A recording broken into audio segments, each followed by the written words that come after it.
আসসালামু আলাইকুম। সবাই কেমন আছেন? আশা করছি আল্লাহর রহমতে সবাই সুস্থ আছেন, ভালো আছেন। আলহামদুলিল্লাহ আমরাও ভালো আছি। আরো একটি নতুন ভিডিও দেখার জন্য আপনাদের সবাইকে আমন্ত্রণ জানাচ্ছি। আশা করছি আমার আজকের ভিডিওটি আপনাদের কাছে খুব ভালো লাগবে। সকালের ব্যস্ততার মধ্যেও যদি মনটা হালকা রাখা যায়, তাড়াহুড়োর বদলে পরিকল্পনা থাকে, তাহলে কাজের চাপও কম মনে হয়। দিনের শুরুতে বলা একটি ভালো কথা, পরিবারের সাথে হাসি মুখে কথা বলা বা নিজের কাজটা গুছিয়ে নেওয়া, এই ছোট ছোট অভ্যাসগুলি দিনটাকে সুন্দর করে তোলে। দিনের শুরুটা নিখুঁত না হলেও চলে, দরকার শুধু ইতিবাচক মনোভাব, কারণ ভালোভাবে শুরু করা একটা সকাল সারাদিন চলার শক্তি যোগায়।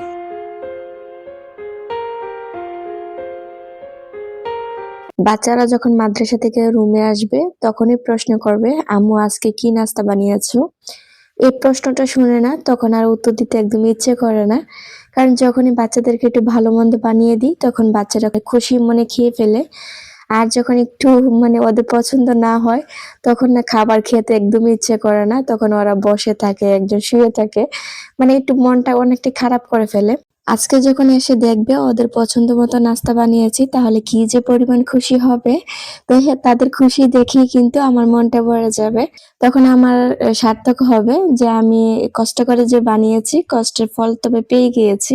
মা শব্দটা এমন একটা জিনিস যেটা মুখে আনলেই মনটা নরম হয়ে যায়। এই ছোট্ট শব্দটার ভিতরে লুকিয়ে আছে নিঃশ্বাস, ভালোবাসা। মা মানে শুধু জন্ম দেওয়া নয়, মা মানে আগলে রাখা, বোঝা না বলা কষ্টগুলো নিজের ভিতরে লুকিয়ে রাখা। মা সবার আগে জাগে, সবার শেষে ঘুমায়, নিজের খিদে ভুলে সন্তানের মুখে খাবার তুলে দেয়। সন্তানের হাসিতে সে খুঁজে পায় নিজের সুখ। জীবন যত কঠিনই হোক, মা ডাকটা যেন সব কষ্ট একটু হলেও কমিয়ে দেয়, কারণ মা হলো সেই আশ্রয় যেখানে ফিরলে মনটা নিরাপদ থাকে। মা শব্দটা যে এত বড়, মা না হলেও কখনোই বুঝতাম না। তবে মা হওয়ার পর বুঝতে পারতেছি যে মা জিনিসটা কি। কখনোই আপনি আপনার নিজের জায়গায় দাঁড়িয়ে কখনো বুঝতে পারবেন না আপনি কোন জায়গায় দাঁড়িয়ে আছেন। আপনি যখন এক জায়গা থেকে আরেক জায়গায় যাবেন তখন বুঝতে পারবেন আগের জায়গাটা আপনার কেমন ছিল। মা না হলে কখনোই বুঝতাম না যে মা শব্দটা কি। যেহেতু এখন মা হয়েছি, এখন বুঝতে পারতেছি মায়ের শব্দ কি, মাকে কতটুকু ভালোবাসা উচিত ছিল, কতটুকু মার দায়িত্ব আছিল।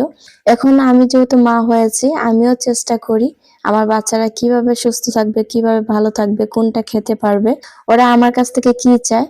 আসলে এই জিনিসটা না একজন মা ছাড়া কখনোই চিন্তা করে না একটা সন্তানের জন্য। আমি আমার সন্তানের জন্য যতটুকু চিন্তা করব, অন্য কেউ কখনোই এই চিন্তাটা করবে না। কিন্তু পরামর্শ অনেকেই দিতে পারে, কিন্তু সন্তানের ভালোবাসা মায়ের মতো কখনো কেউ দিতে পারে না। তো আমি আমার মেয়েদের পছন্দ মতো আমি আজকে লুচি আলুর দম বানিয়ে নিয়েছি। লুচিগুলো কেমন হয়েছে অবশ্যই কমেন্ট করে জানাবেন। তো এই তো বাচ্চারা এখন খেয়ে নিচ্ছে, বাচ্চারা খাওয়ার পর আমি খেয়ে নেব।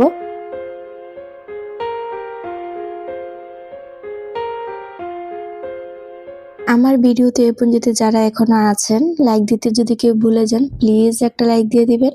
আপনারা অনেকেই না কমেন্ট করেন কিন্তু লাইক দিতে চান না, কেন জানি না। আপনারা একটা লাইক দিলে কি হয়, কারণ আপনাদের একটা লাইক আমার ভিডিওটা কিন্তু অনেক জায়গায় পৌঁছে দেবে।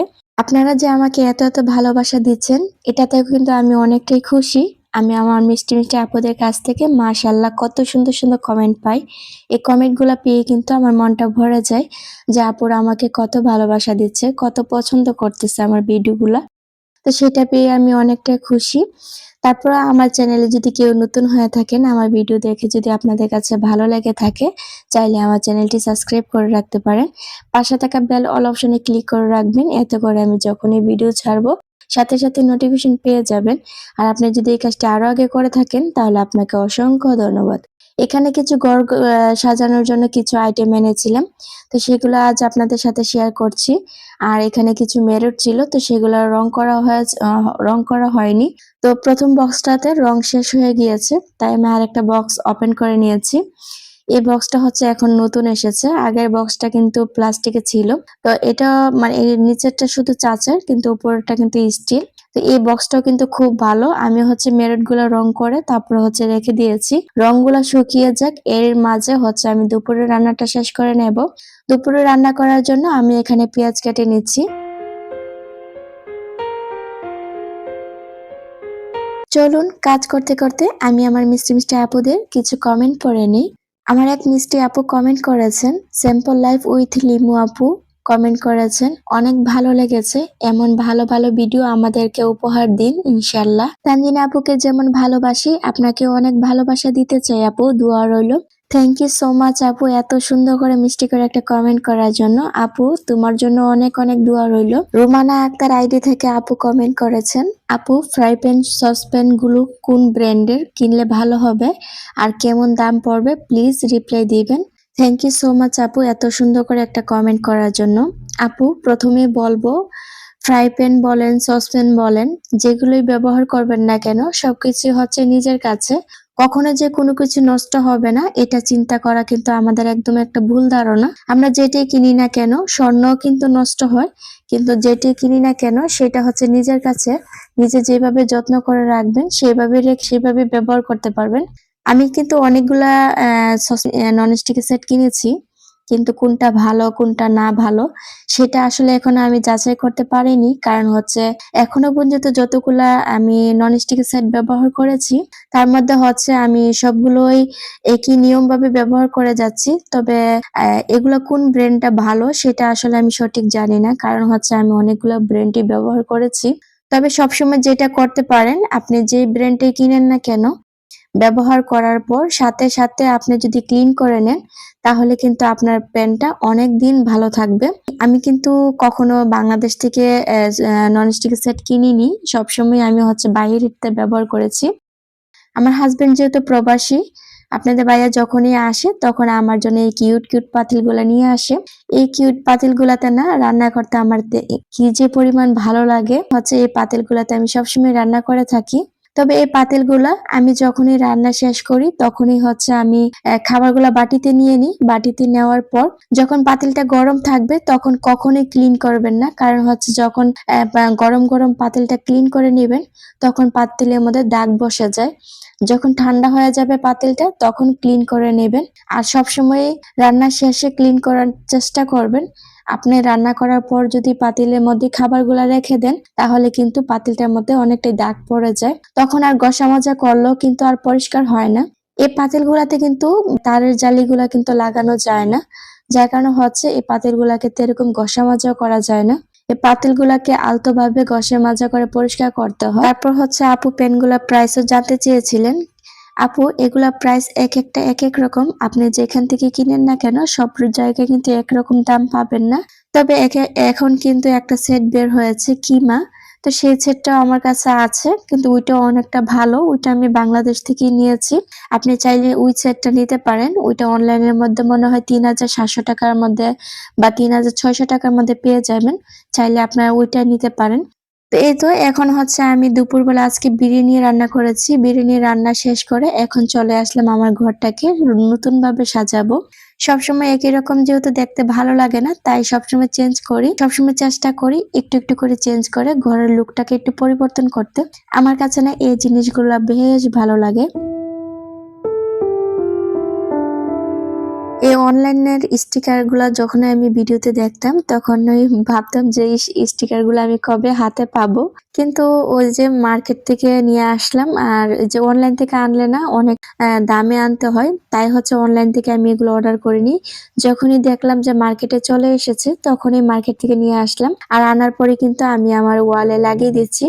আসলে বাস্তবে এতটা সুন্দর কখনো কল্পনাও করতে পারিনি। এই তো লাগানোর পরে দেখলাম যে মাশাআল্লাহ কত সুন্দর লাগছে, তাই না? মনে হচ্ছে আমি এগুলো স্টিকার লাগাইনি, এগুলো হচ্ছে বাস্তবে লাগিয়েছি। আসলে দেখতে খুব সুন্দর লাগছে, আমার ঘরের লুকটা চেঞ্জ হয়ে গিয়েছে। এই তো দেখি বোঝা যাচ্ছে কতটা সুন্দর লাগছে। ভিডিও ব্লগার মোমো আইডি থেকে একজন আপু কমেন্ট করেছেন, আমিও রান্না করার পর সাথে সাথে কড়াইগুলো মেজে নেওয়ার চেষ্টা করি, অনেক ভালো লাগলো, আজ প্রথম আপনার ভিডিও দেখলাম। থ্যাংক ইউ সো মাচ আপু এত সুন্দর করে একটা কমেন্ট করার জন্য। আমার মিষ্টি আপুরা এভাবে তোমরা আমার পাশে থেকো আর সুন্দর সুন্দর কমেন্ট করো, তোমাদের সুন্দর সুন্দর কমেন্ট পেলে আমার ভিডিও করা উৎসাহ আরো বেড়ে যাবে। আর প্লিজ কেউ লাইক দিতে ভুলে যাবেন না, প্লিজ একটা লাইক দিয়ে দিবেন, আপনাদের একটা লাইক আমার ভিডিওটা অনেকের কাছে পৌঁছে দেবে। দেওয়ালে স্টিকার গুলো আমি লাগিয়ে নিয়েছি, আর তারপর হচ্ছে আমি এখানে ওয়ার্ড্রোবের উপরে একটা কাপড় বিছিয়ে দিয়েছি। এই কাপড়টা হচ্ছে নিজের হাতে তৈরি করেছিলাম, তো এটা যেহেতু রয়ে গিয়েছে এটি উপরে দিয়ে দিয়েছি, তার উপর হচ্ছে একটা ফুলদানি দিয়েছি। এখন হচ্ছে বেডশিটটাকে চেঞ্জ করে নিচ্ছি। একটা ঘরের লুক কিন্তু চেঞ্জ করে দিতে পারে শুধু একটা বেডশিট। একটা বেডশিট বিছালে ঘরের লুকটাই কিন্তু চেঞ্জ হয়ে যায়। দেখবেন আপনার বেডটা যখন গোছানো থাকবে, আপনার পুরো রুমটাই কিন্তু গোছানো থাকে। আমি সবসময় চেষ্টা করি আমার ঘরের বিছানাটা যেন সবসময় পরিপাটি থাকে। কারণ বিছানাটা যদি পরিপাটি থাকে তাহলে আমার পুরো রুমটাই পরিপাটি থাকে। আর তখন আমার নিজেরও ভালো লাগে। ঘর যদি একটু এলোমেলো থাকে আমার কি যে পরিমাণ খারাপ লাগে। সারাদিন অন্য কাজে হাত দিতে একদমই ইচ্ছে করে না, যতক্ষণ পর্যন্ত না ঘরটাকে ক্লিন করে থাকি। এই তো আমি বেডশিটটাকে চেঞ্জ করে নিয়েছি আর তার মাঝে হচ্ছে বালিশগুলো দিয়ে দিয়েছি। তো আমার অলরেডি বিছানা কিন্তু গোছানো হয়ে গিয়েছে। যেহেতু এখন শীতের সময় এসেছে, শীতের সময় কিন্তু কম্বল আমাদের খুবই প্রয়োজন। এই কম্বলটাই হচ্ছে আমাদের এখন সুখের সময়। কারণ যখন এই বিছানায় বসি এখন কম্বল ছাড়া একদমই বসা যায় না। তো এই তো ফাইনালি হচ্ছে আমি ঘরটা পুরো রুমটাকে গুছিয়ে নিয়েছি। আর যা যা ডেকোরেশন করার তা আমি করে নিয়েছি। এখন আপনাদের মাঝে শেয়ার করব আমার রুমটা দেখতে কেমন লাগছে।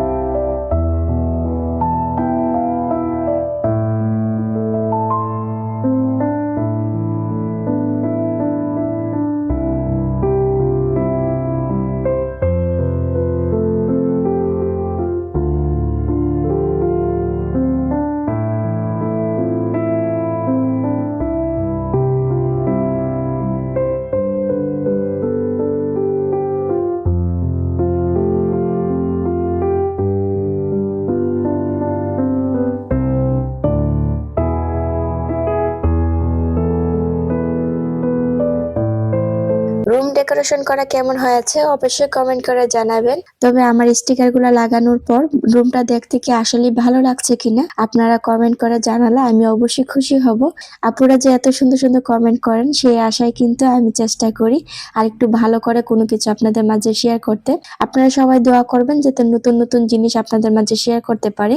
এই তো ফাইনালি হচ্ছে আমি ঘর গুছিয়ে তারপরে হচ্ছে আমি চলে আসলাম এখন বাচ্চাদেরকে খাবার দিয়ে দিতে। কারণ বাচ্চারা নামাজ পড়ে এসে গোসল করে নিয়েছে, এখন বাচ্চাদেরকে খাবারটা খাইয়ে দিলে ওরা আবার চলে যাবে। তাই হচ্ছে এখানে আমি শসা কেটে নিচ্ছি আর সাথে হচ্ছে অল্প একটু লেবু কেটে নিচ্ছি। শসা লেবু ছাড়া কিন্তু খাবার একদমই জমে না। আর তার যদি হয় বিরিয়ানি, বিরিয়ানির সাথে তো শসা লেবু ছাড়া একদমই খাওয়া যায় না। এই তো বিরিয়ানিটা হচ্ছে আমি এখন বাটিতে নিয়ে নিয়েছি। এখন বাচ্চাদেরকে টেবিলে খাবারটা দিয়ে দিচ্ছি। আমার ভিডিওর সাথে এখন আপনারা কেউ আছেন কিনা জানি না, যদি কেউ থেকে থাকেন লাইক দিতে ভুলে যান, প্লিজ একটা লাইক দিয়ে দিবেন। আপনাদের একটা লাইক আমার ভিডিওটা অনেকের কাছে পৌঁছে দেবে। আর আমার চ্যানেলে যদি কেউ নতুন হয়ে থাকেন, আমার ভিডিও দেখে আপনাদের কাছে ভালো লেগে থাকলে প্লিজ আমার চ্যানেলটা সাবস্ক্রাইব করে রাখবেন, পাশে থাকা বেল অল অপশনে ক্লিক করে রাখবেন।